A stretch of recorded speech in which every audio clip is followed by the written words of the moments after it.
कभी तुम्हारे साथ ऐसा हुआ है कि कभी तुम अपनी कोई पास्ट मेमोरी को याद करते हो और तुम्हें बहुत एम्बैरेस फील होता है कि अरे मैंने ऐसा क्यों किया, मैंने बहुत क्रिंज मोमेंट हो गया ये। और उस मोमेंट को जब भी तुमने माइंड में रिप्ले करते हो तो बहुत ज़्यादा अपने आप पे तो गुस्सा आता है कि यार क्या कर दिया, फिर बहुत ज़्यादा अजीब सा फील होता है, एम्बैरेसिंग फील होता है। अब ऐसा होता क्यों है, और इस सिचुएशन से हमें एम्बैरेस फील करना क्यों बंद कर देना चाहिए अब? जैसे कि मेरा कोई एक पास्ट मोमेंट था जिसको लेके मैं काफ़ी ज़्यादा एम्बैरेस फील करती बार बार बार बार। तो मुझे समझ में आया कि जो भी आपके एम्बैरेसिंग मोमेंट होते हैं, हम सोचते हैं कि उसे इरेज कर दे पास्ट में जाके कि यार ये कभी हुआ ही नहीं होता है, लेकिन वो हो चुका है अब। तुम उसे इरेज नहीं कर सकते अपनी लाइफ से। तो क्या करना चाहिए? एम्बैरेसिंग मोमेंट आते क्यों हैं? पहले तो एम्बैरेसिंग मोमेंट आते इसलिए क्योंकि वो तुम्हें कुछ सिखा सके, लर्निंग मोमेंट होते हैं वो। ऐसा कुछ तुमने पास्ट में किया हो जो कि तुम्हें अभी देखता हो कि यार मैंने क्यों कर दिया, बट अब तुम उसी चीज की वजह से आगे वो मिस्टेक नहीं करोगे। वो एक तुम्हारे माइंड में एक न्यूरॉन उसका बन चुका है कि ये मिस्टेक करूंगा तो ये ऐसा कॉन्सिक्वेंसेस होगा। और जितनी जल्दी तुम ज़्यादा एम्बैरेस फील करते हो, उतना जल्दी आगे तुम बहुत जल्दी मैच्योर हो जाते हो और तुम्हें ज़्यादा लर्निंग्स मिल जाती हैं। जो बहुत लेट में एम्बैरेस फील करेगा, उसको बहुत ज़्यादा दर्द होगा एज़ कम्पेयर टू वो पर्सन जो कि बहुत अर्ली एम्बैरेस होगा। तो embarrassment is important also in our life. Head में आती है कभी-कभी बहुत सारे मोमेंट को लेके। वैसे मैं काम करती थी, जब भी मेरे माइंड में कोई एम्बैरेसमेंट आता था, तो मैं डिस्ट्रैक्ट हो जाती थी कि यार मैंने ऐसा क्यों करा? उसी के बारे में सोचने लग जाती थी। सो अब मैंने डिसाइड किया कि जब भी कोई मेरे माइंड में एम्बैरेसिंग मोमेंट आएगा, I will label it as a learning moment. मैंने उससे क्या सीखा? उसकी क्या लर्निंग थी?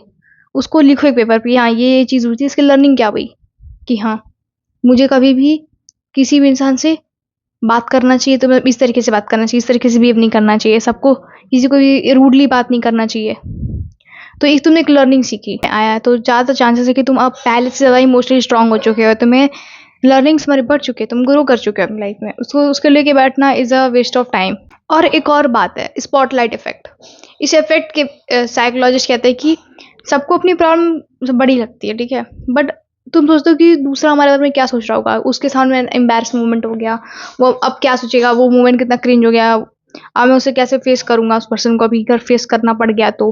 बट द थिंग इज, सब लोग अपनी प्रॉब्लम्स में फंसे हुए हैं, सब लोग अपने अपने बारे में सोचने में बिजी हो जाते हैं, कोई भी तुम्हें इतना अच्छे से याद रखने नहीं वाला है।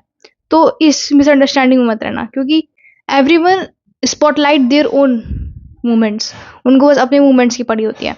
तुम बस अभी सिर्फ सबसे ज़्यादा किसके बारे में सोचते हो? अपने बारे में, ना कि दूसरे ने क्या किया। तुम भूल जाते हो तो उसने क्या मिस्टेक की होगी, क्या उसका मोमेंट रहा होगा। No one cares. और इसीलिए जब भी मोमेंट्स आए तो हमेशा याद रखना कि भी ऐसे मोमेंट है तुम्हारी लाइफ में, तो तुम सोचना कि ऐसे मोमेंट सिर्फ तुम्हारे साथ नहीं हो रहे हैं, बहुत लोग के साथ हो चुके हैं। तुम अकेले नहीं हो जिसके साथ ऐसे मोमेंट्स हो रहे हैं। It is very normal and common thing. तो इसके बारे में अगर तुम बहुत डिस्ट्रैक्ट होते हो, तो अब इसके वीडियो के बाद तुम डिस्ट्रैक्ट नहीं होगे, क्योंकि हमारा पर्सपेक्टिव चेंज होता है। क्योंकि पर्सपेक्टिव चेंज हो जाता है चीज़ों का लेके, तो वो काफ़ी चीज़ें हद तक सॉल्व हो जाती हैं।